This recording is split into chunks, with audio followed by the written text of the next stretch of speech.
The thwack-thwack of the CH-53 helicopter rotor blades tears through the slate-grey sky over Lower Saxony. The wind howls, whipping stinging gusts of sand and dust against your tactical goggles. You are 20 years old, a Volksjäger paratrooper in the German Army. You stand ramrod straight in formation, your finger tracing the freezing cold stock of your G36 rifle. Iron discipline, absolute precision. No one is allowed to stand out or break rhythm. Everything runs as smoothly and dryly as a mechanical clock. You are a perfect cog, but hidden beneath that shell of discipline, your chest screams with a suffocation that drives you mad. The peace of the barracks nauseates you. You crave something more brutal, more dramatic, a place where death is a daily breath. And then in the narrow, cheap tobacco-smelling corridors of the Seedorf barracks, a name is occasionally uttered. Not spoken loudly, they whisper it with reverent frowns, as if afraid a demon is standing right behind them listening. Kommando Spezialkraft, KSK. There are no recruitment posters tacked to the bulletin board outside the canteen. There are no flashy promotional videos broadcast on television calling for young men to enlist. The KSK never opens its doors to rookies from the civilian world. They only sweep through the shadows of the military's interior, silently hunting for bloodthirsty lone wolves blending in among the flock of sheep. The only rumor, the only faint glimmer of light that leaks out about this organization is encapsulated in a single razor-sharp phrase. Der Wille entscheidet, the will decides everything. Looking down at your hands, covered in calluses from fast roping and lugging ammunition, you can smell the darkness beckoning. That night, under the flickering fluorescent light, you clench your jaw tight. With stiff, deliberate strokes of a pen, you sign your name to the top-secret transfer application. A voluntary death sentence for the normal human part inside you. You are now 21 years old, the age when young men out there are drowning in beer and sleepless nights in Berlin. As for you, you are thrown straight into the slaughterhouse named Kommando Spezialkraft. The pass rate is under 10%. Everything begins with physical tests that wring out every drop of your vitality. But that is just a cheap warm-up. The rain pours down relentlessly. The Black Forest, Schwarzwald, swallows you into its damp, dark, bone-chilling stomach. The survival evasion phase begins. They drop you in the middle of the dense forest with nothing but your bare hands. You run for your life past ancient pine trees through mud up to your knees. Your feet bleed from stepping on jagged rocks. The barking of tracking dogs echoes, snarling right at your heels. They hunt you like a wild beast. By the fourth day, your muscles go on strike. Your lungs burn fiercely as if filled with broken glass. A squad of men in black drops down from the trees, pins you face down in the muddy swamp, and pulls a rough, foul-smelling canvas bag over your head. You are thrown into the back of a truck, tossed around like a sack of meat. Blindingly white, glaring halogen lights suddenly flick on, stabbing straight into your retinas as the hood is yanked off. The interrogation phase begins. There are no brutal movie-style beatings. They are more professional than that. They force you to stand in a half squat on your 10 toes on the freezing tile floor. White noise shrieks maddeningly in your eardrums, interspersed with the sound of a screaming baby played at maximum volume. 3 days without sleep. Your throat is bone dry, cracked and bleeding. Questions are repeated hundreds of times in a soulless, ice-cold voice. Hallucinations begin to creep into your mind. You see the floor undulating like ocean waves. You sit huddled on a steel chair, cold sweat pouring off you like rain. Your nerves are strung as tight as a piano wire ready to snap. For the first time in your life, you ask yourself what the hell you are doing here. The KSK does not break your bones. They attack your nervous system directly, ruthlessly destroying your arrogant belief in yourself, stripping bare the most primal cowardice of a human being. You're just a weak little brat. Cry and I'll let you sleep, the interrogator whispers into your ear.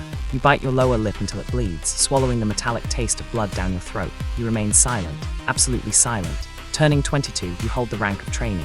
The organization begins to mold your shattered pieces into an instrument of death. You become intimately familiar with the sharp recoil of the HK 416 assault rifle, with the destructive power of C4 explosives, and with the sub-zero cold when plunging out of a transport plane from 30,000 feet in halo parachute jumps. You learn how to camouflage yourself in the mud, lying completely motionless for 3 days and nights without being allowed to twitch, urinating right where you lie, without leaving even the slightest trace of your existence. The final test takes place in a pine forest blanketed in pure white snow in the Alps. You are left alone.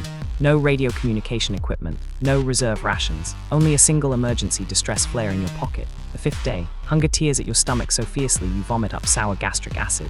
The cold freezes the tips of your fingers, blood oozes from the cracked cuticles. Suddenly, the thwack-thwack of helicopter rotors echoes from the distance. A UH-1D circles above the treetops, hovering just above the ground. The rotor wash kicks up a storm of snow. Your trembling, purple hand reaches into your pocket, gripping the flare tight. The feeling of freezing hard plastic transmits to your flesh. Just pull the pin and the red light will flare up. That helicopter will touch down. You will be wrapped in a warm silver thermal blanket, given hot soup, and returned to the human world. You crave it to the point of madness. Your thumb is already hooked into the ring of the pin. Your breath exhales in rapid plumes of white smoke. You look up at the helicopter with bloodshot eyes, then you slowly relax your hand. The flare drops heavily back to the bottom of your pocket. You grit your teeth, retreating deeper into the shadows of a rotting tree hollow, letting the snow completely bury your body. The organization did not send that helicopter to save you. It is a cruel bait. They are testing to see if you still need any clinging attachment to the human world. When you reject the light of salvation to accept drowning in the darkness, you are officially reborn. You become a commando soldat, 25 years old. You are a full-fledged KSK operator. Your world shrinks down into a small team of 4 men.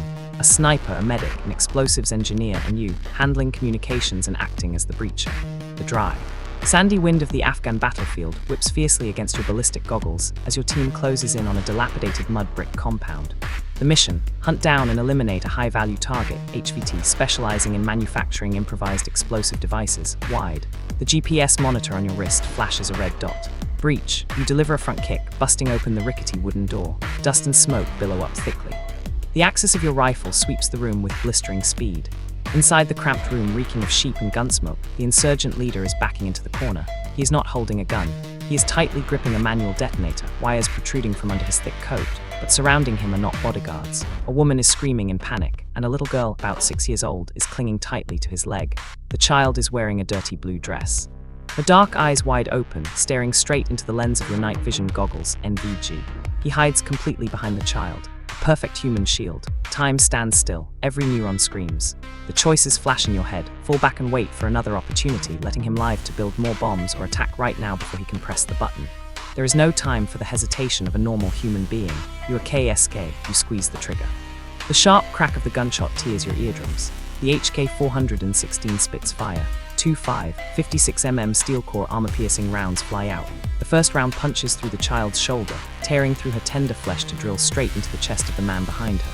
The second round drills precisely into his eye socket. The enemy collapses with a heavy thud, blood pooling on the hand-woven wool rug. The detonator skitters away. The little girl falls hard onto the floor, blood pouring profusely from her shoulder, her agonizing screams tearing through the cramped space.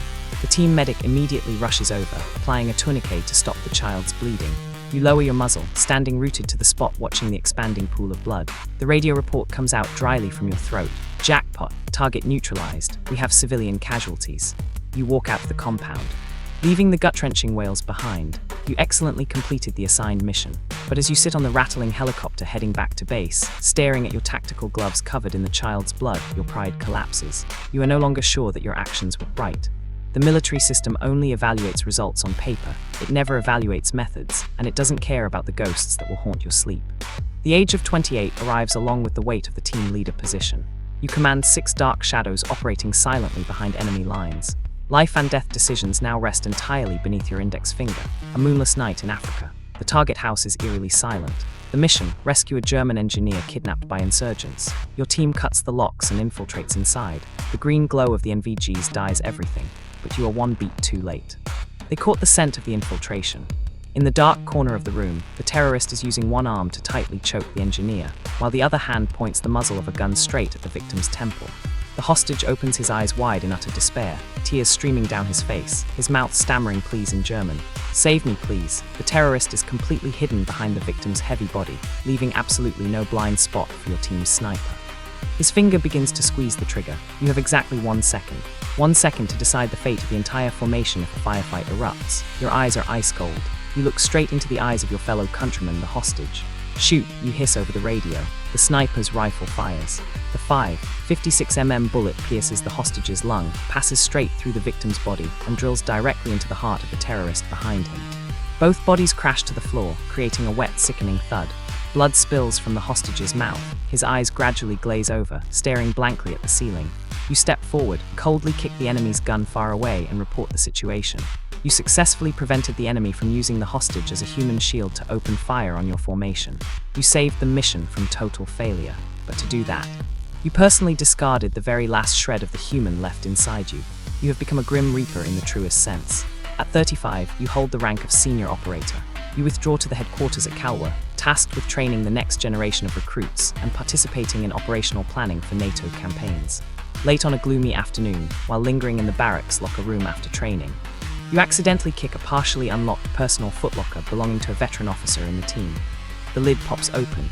Hidden inside, beneath uniforms, are relics of Nazism, swastika flags, books promoting violent extremist ideologies, and more horrifyingly, thousands of rounds of military ammunition and C4 explosives, stolen and illegally stockpiled.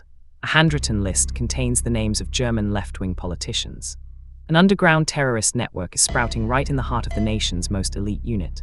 Your spine runs ice cold. Hot blood rushes to your head. You gather all the evidence and slam it directly onto the desk of the senior commanding colonel. You wait for a bloody internal purge, a strict court-martial to strip those traitors of their rank, but the colonel just sighs.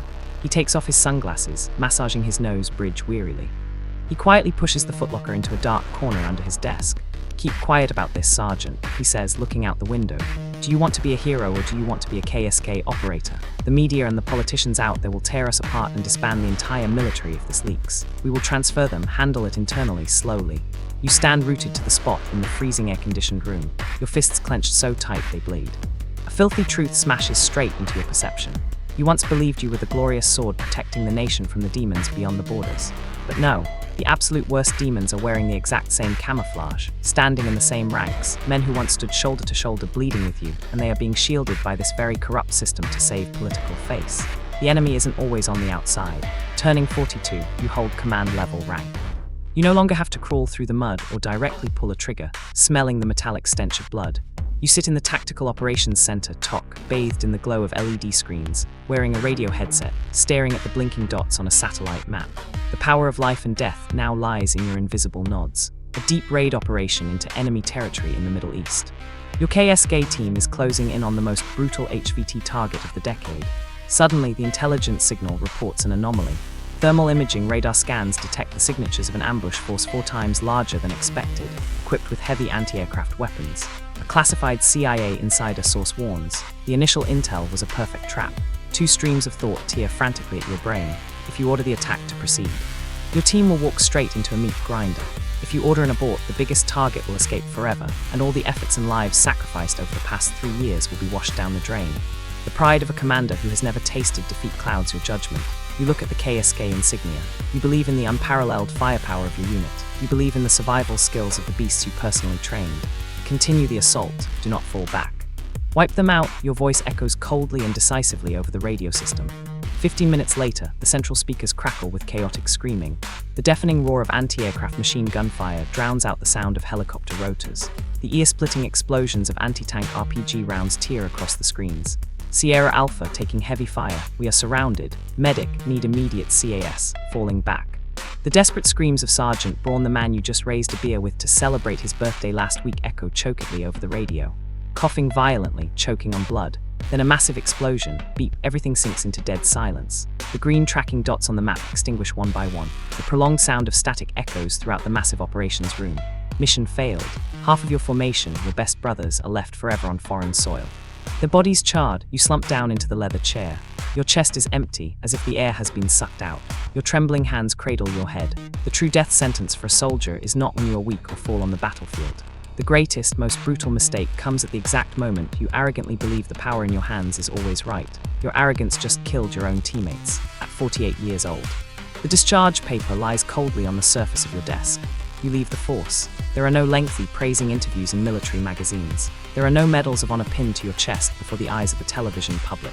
You quietly turn in your warm-painted gun, your security badge, and walk out the gates of the Kalwa barracks like a nameless ghost, erased by history. At an outdoor weekend barbecue hosted by a distant relative's family. Joyous laughter and chatter ring out. Colorful balloons decorate the garden. The greasy smell of bratwurst grilling over hot coals wafts up, filling the air with thick smoke. A child holding a sharp fork accidentally pops a balloon. Pop, the loud noise echoes piercingly. Your pupils constrict to pinpricks. Your thigh muscles tense rigid. Your right hand involuntarily jerks hard toward your waist, where your P8 pistol used to sit, searching for a weapon that isn't there. Cold sweat breaks out, soaking your spine. You pant heavily, taking several seconds to realize you are in the middle of a sunny garden, not a slum reeking of gunsmoke. A pot-bellied, red-faced man holding a large beer approaches you. You've been away for so many years, gone forever. What exactly is it that you do? He asks curiously, his eager eyes waiting for an interesting adventure story to go with his drink. You look at the foaming beer glass. You're cold. Sharp eyes unconsciously scan the blind spots of the garden, evaluating the ballistic trajectory from the roof opposite. You raise the glass, taking a sip. Your voice comes out flat, dry as the sound of 2 rocks grinding together.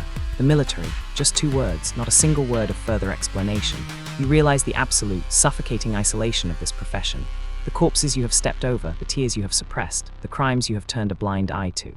The bloody exploits that saved an entire nation, all of it will be forever buried in a silent grave. What you have done will never be allowed to be told. You glide past the age of 55. Your hair is stark white. Old wounds from shrapnel lodged in your flesh ache and gnaw at your marrow whenever it rains. On a bleak, freezing grey afternoon at a dilapidated train station, you stand with your hands shoved in your trench coat pockets, leaning against a rusted iron pillar waiting for a late train. On the stone bench opposite, a young soldier wearing a Volksjäger paratrooper's uniform is nervously wringing his hands. He is preparing to board the train to Kalwa to participate in the hellish KSK selection. He notices the faded old parachutist badge pinned to your worn-out jacket. His eyes light up, full of naive yearning, the burning passion of youth dreaming of medals. He jumps to his feet, steps right in front of you and hesitantly speaks, his eyes shining with idolatry. "Sir, I'm about to go to Kalwa. Joining the KSK, is it truly worth it?" The wrinkled corner of your mouth twitches slightly. You look straight into those clear eyes without a single scratch on them. The image of a 20-year-old kid standing, hunched over cleaning a rifle in Seedorf all those years ago crashes back into your mind, painfully sharp. The KSK doesn't go looking for the guys with the strongest muscles to be heroes. They also don't need the best marksman in the world to show off. That ruthless system is only desperately searching for people who are willing to endure being shattered from the very depths of their humanity, willing to turn their own hands into a bloody machine, and willing to live the rest of their lives in maddening torment, without a single person in this world knowing who they truly are, or what they have sacrificed. You remain silent. Your eyes are as still as a dead lake. Not a single word of hollow advice, not a single word of sentimental deterrence. You turn away. Your steps are even, slow and precise like a pre-programmed machine. Your face shows not a ripple of emotion. The train, tearing through the wind, blows its horn loudly as it pulls into the station, sweeping up swirls of dry, rustling leaves, because deep down in your marrow, you know the truth clearly. Der Wille entscheidet, the will decides everything. But there will never be a single officer in Kalwa who tells kids like him the other, brutally toxic half of that truth. That great will help you survive and step through every gate of hell, but it will never, ever help you remain yourself.